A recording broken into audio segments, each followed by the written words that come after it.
창세기 10장은 방주에서 나온 노아의 후손들이 크게 번성함으로 많은 무리가 되어서 온 땅에 퍼져 살게 되었다고 그렇게 기록하고 있습니다. 그런데 11장을 보면 이들이 거대한 바벨탑을 건축하는 일을 시작하게 됩니다.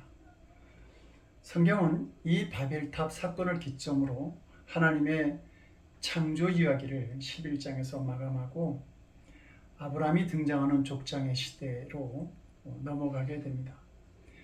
바벨탑 사건을 통해서 시대가 달라지는 일들이 일어난 것입니다.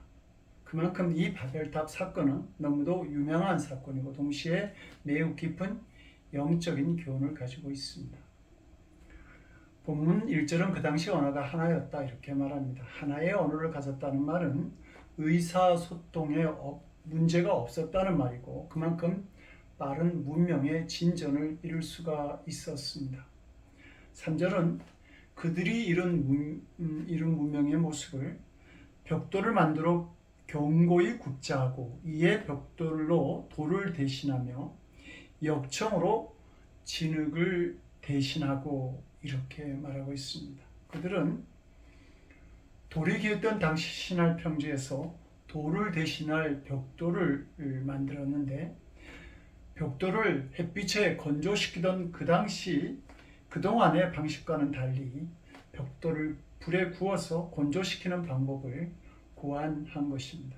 또한 진흙을 이겨서 벽돌을 붙이던 것에서 한 단계 더 나아가 역청으로 벽돌을 이어 붙임으로 그들이 건축학적으로 많은 진전을 이뤘다는 사실을 보여주고 있습니다.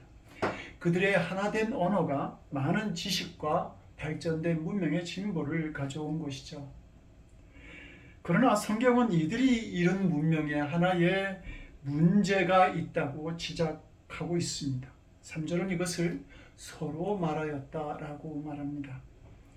그들은 자신들이 이런 문명의 진보를 가지고 무엇을 하고자 할 때 하나님과 상의를 하는 것이 아니라 자기들끼리 서로 말하며 인간적인 계획을 세우는 일에만 열을 올리고 있었습니다.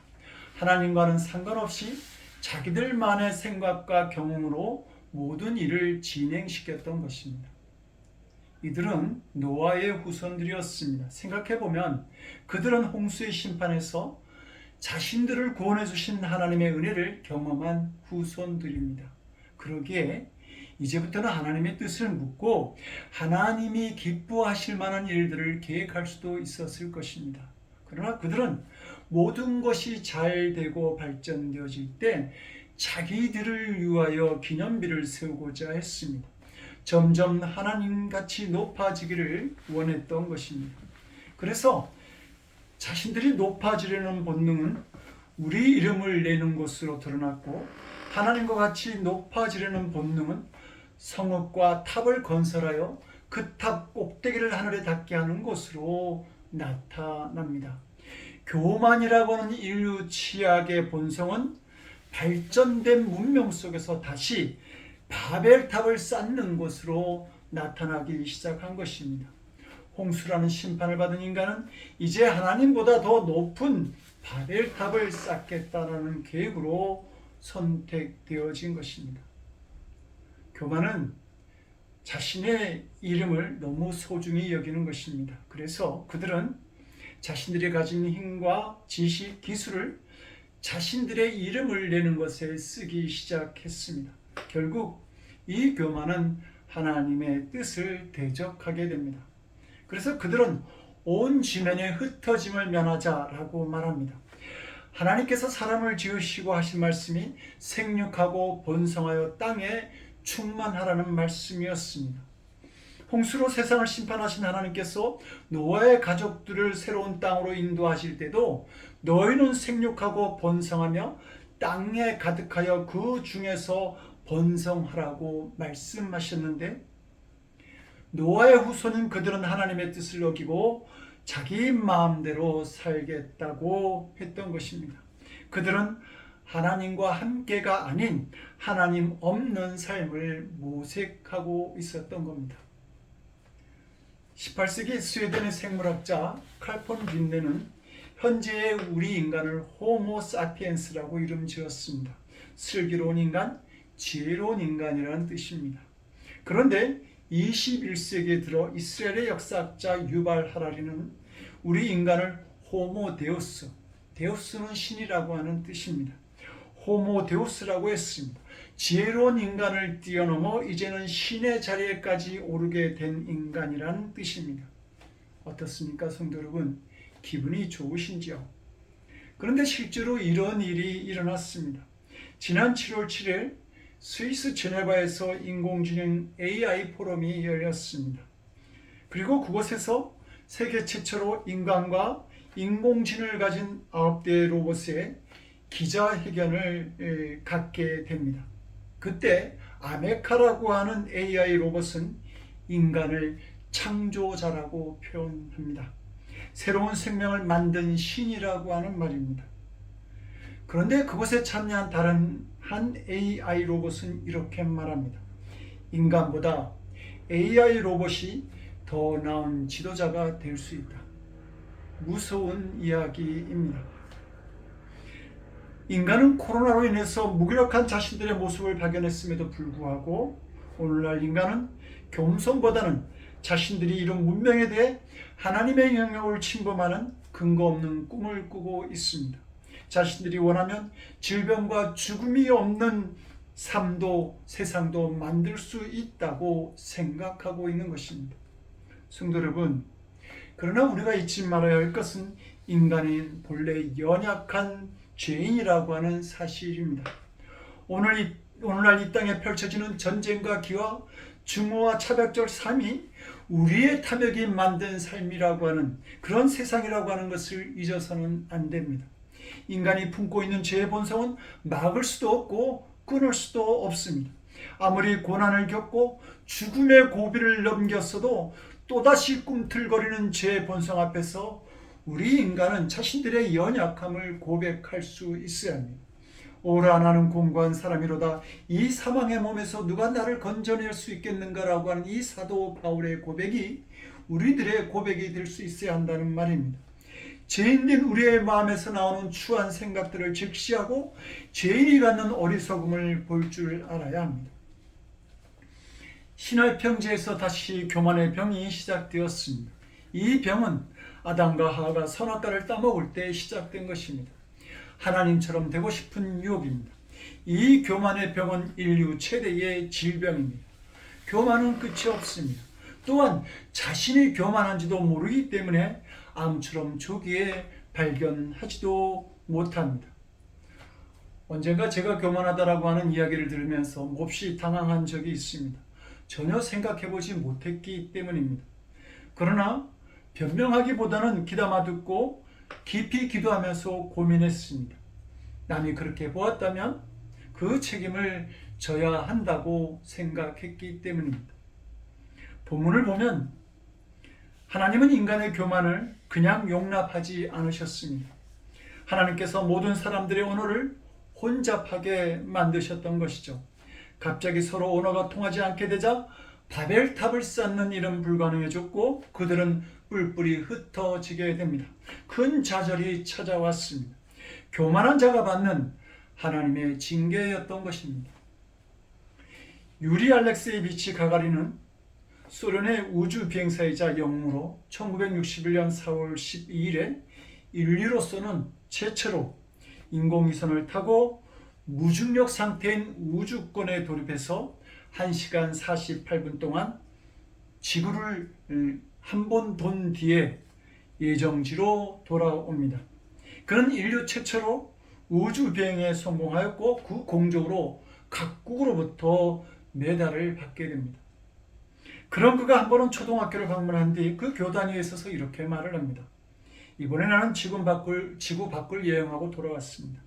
그 웅대한 우주 공간을 깨뚫고 내려다본 지구와 많은 별들을 보면서 나는 우주인이 되게 한 조기에 감사하며 자부심을 가졌습니다. 그런데 여러분, 하나님의 아들이 죽은 지 3일 만에 다시 살아나서 구름을 타고 올라갔다는 것을 많은 사람들이 믿고 있습니다. 그래서 나는 이번 기회에 하나님과 예수님을 찾아내기로 했죠. 하지만 우수선 밖을 아무리 살펴봐도 그런 건 어디에도 없었습니다. 그러던 그는 1968년 3월 27일 비행훈련 중 추락사고로 사망하고 맙니다. 베드로전서 5장 5절은 말합니다. 하나님은 교만한 자를 대적하시되 겸손한 자들에게는 은혜를 주시느니라. 그런데 이런 원리를 모르고 하나님을 무시하고 심지어 대적한다면 어떻게 되겠습니까? 시편 2편 5절은 이렇게 말하죠. 하늘에 계신 이가 웃으시며 주께서 그들을 비웃으시리로다.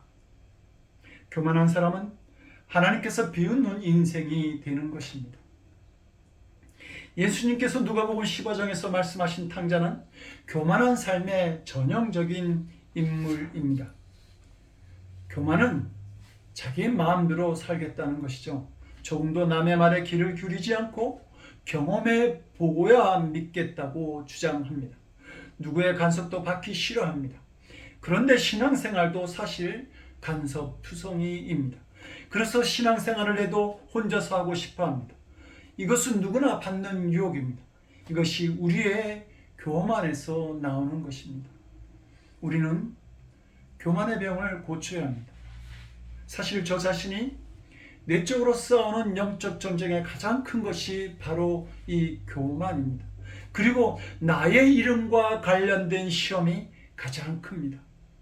내가 드러나지 않으면 좌절감을 느낍니다.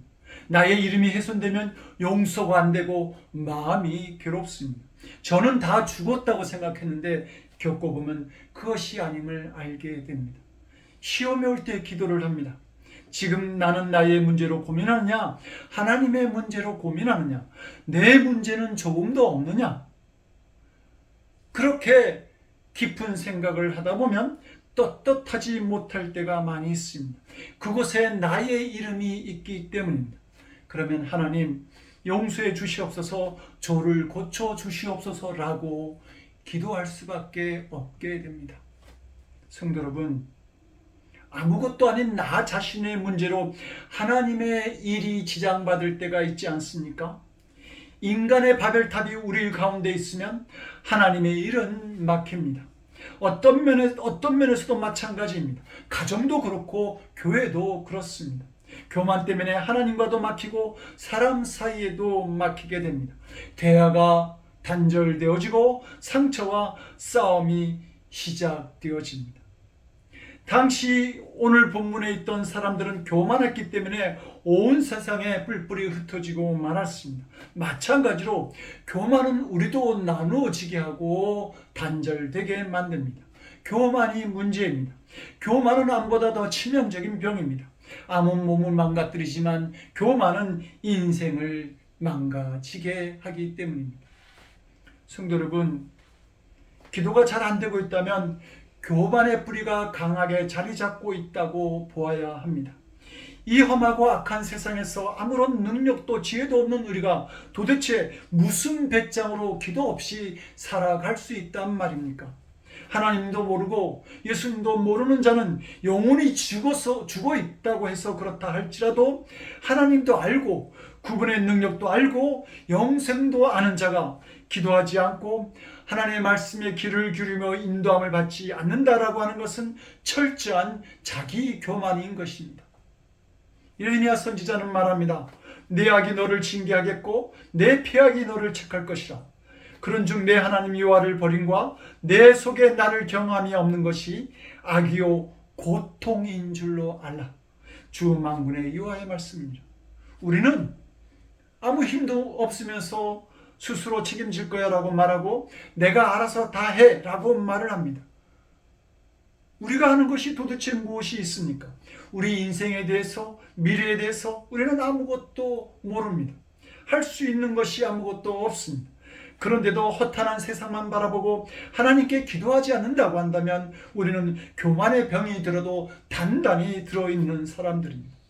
우리는 스스로 연약하고 지혜가 모자람을 인정해야 합니다. 자동차가 붐비는 큰 길 사거리에서 홀로 걸어가는 장님과도 같은 존재임을 인정해야 한다는 말입니다. 그러나 이 교만의 문제가 만약 해결되어진다고 한다면 하나님의 능력과 은혜가 쏟아지는 경험을 하게 됩니다. 베드로전서 5장 6절은 말합니다. 그러므로 하나님의 능하신 손 아래에서 겸손하라. 때가 되면 너희를 높이시리라. 우리가 하나님 앞에서 교만의 병을 다 고칠 수 있다면 놀라운 일들이 일어나게 되는 것입니다. 가정은 행복해지고 교회는 변화와 부흥의 역사를 경험하게 됩니다. 행복도 부흥도 다 우리의 교만이 가로막고 있는 것입니다. 고대 신학자 성 아구스티누스가 이런 말을 남겼습니다. 그리스도인에게 중요한 세 가지 덕목이 있다. 첫째는 겸손이요, 둘째는 겸손이요, 셋째도 겸손이다. 그가 이런 말을 하게 된 데에는 배경이 있습니다. 그가 한참 저수를 하느라 여념이 없던 어느 날 꿈을 꾸게 됩니다.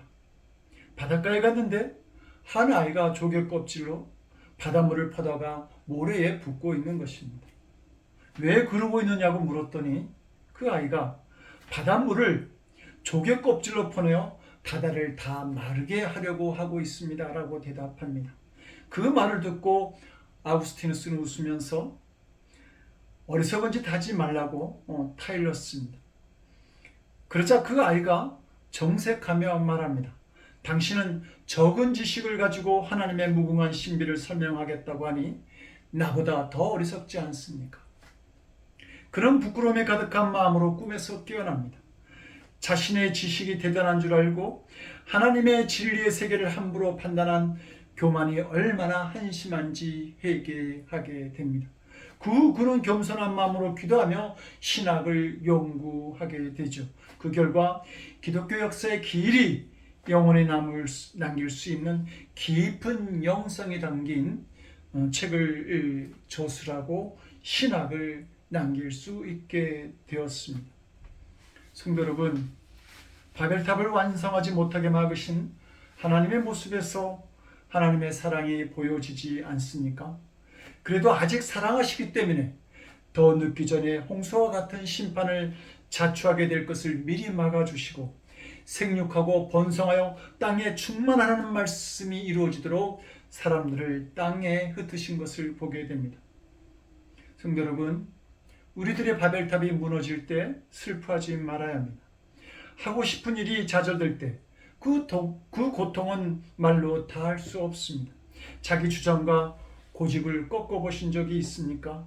그 안타까움과 아쉬움 그리고 그 고통이란 말로 다할 수 없습니다. 그러나 하나님의 간섭을 귀찮게 여기지 말아야 합니다. 얼마나 기숭한 순간인지 모릅니다. 하나님은 우리를 사랑하십니다. 분명히 주님을 믿고 사는데도 우리의 길과 우리의 생각보다 높으신 하나님이 막으실 때에는 다시 한번 그 길을 생각해 보십시오. 이 세상은 우리의 예상대로 되지도 않고 우리의 계획대로 되지도 않습니다. 의외의 일들이 너무도 많이 일어나는 것입니다. 그런데 하나님께서 바벨탑을 무너뜨리시고 흩어놓으신 배후에는 하나님의 사랑이 있음을 알아야 합니다. 하나님은 인간의 아집과 교만이 꺾어진 경험이 있는 사람을 사용하시기 때문입니다. 모세 그도 40세 때 한창 인생 한군기에 혈기왕성했었으나 하나님은 모세의 인생을 꺾으셨습니다. 명분도 좋고 신앙도 용기도 자질도 다 갖춘 때였습니다. 그러나 하나님의 기준에는 40세의 모세는 아직 부족했던 것이죠. 모세는 큰 좌절감에 빠져 미디안 광야로 도망하게 됩니다. 그런데 바로 여기에 하나님의 사랑이 있었던 것입니다. 80의 노인이 되도록 그는 그곳에서 겸손과 온유를 배웠고 그때 하나님은 비로소 모세를 부르셨습니다. 그에게 바벨탑이 사라졌기 때문입니다. 야곱도 약복강가에서 하나님과 씨름하다가 한 독뼈가 부러지게 됩니다. 자기 두 다리로 세상을 버티고 서 있었던 그 교만이 꺾어져서 쩔뚝거릴 때에 비로소 하나님은 야곱의 이름을 한 민족을 대표할 수 있는 이스라엘로 바꾸어 주십니다. 하나님은 이처럼 사랑하는 자에게는 인간의 바벨탑을 제거해 주시는 것입니다. 누구나 자신의 바벨탑이 있을 것입니다. 그것은 하나님보다 더 큽니다. 아무리 좋은 것, 훌륭한 것, 가치 있는 것이라고 할지라도 하나님보다 더 큰 것이 있다고 한다면 그것이 바로 바벨탑이 되는 것입니다. 그런데 그 바벨탑이 제거될 때에 고통스럽습니다. 이삭을 바치는 아브라함처럼 인생이 무너지는 것 같은 경험을 하게 됩니다. 그러나 하나님의 사랑이 그 속에 있습니다. 우리가 큰 심판에 이를 것을 막고 온전히 하나님께로 돌아오게 만드시는 것입니다. 바벨탑이 중단된 곳에서 은혜의 역사가 시작됩니다. 창세기 11장에서 서로 말하던 인간의 바벨탑 공사를 중단시키던 하나님은 창세기 12장에서 여호와께서 아브라함에게 이르시니라 말씀하셨다라고 하는 족장의 시대, 하나님의 뜻하신 일을 시작하게 됩니다. 이것을 바로 깨달으면 은혜의 역사도 시작되는 것이죠. 하나님은 바벨탑을 그대로 두시면서 새 역사를 시작하지 않으셨습니다. 이제 주님의 도우심으로 내가 쌓은 바벨탑을 헐어버리는 역사가 일어나기를 원합니다. 그리고 그런 나를 통해서 만들어 가실 하나님의 새 역사에 참여하는 우리 모두가 될 수 있기를 주님의 이름으로 기도드립니다. 기도하시겠습니다. 하나님, 나의 이름, 나의 바벨탑을 가지고 살아가는 우리들의 우상이 허물어지는 은혜를 허락하여 주시옵소서. 그런 나를 통해서 새 역사를 만드실 하나님을 기대하며 하나님, 온전히 우리의 바벨탑이 허물어지는 그 경험을 기쁘게 여길 수 있는, 자신을 비울 수 있는 사랑하는 성도들 되도록 주님 은총을 베풀어 주시옵소서. 감사드리옵고 우리 주 예수 그리스도는 받들어 간절히 기도드리옵나이다. 아멘.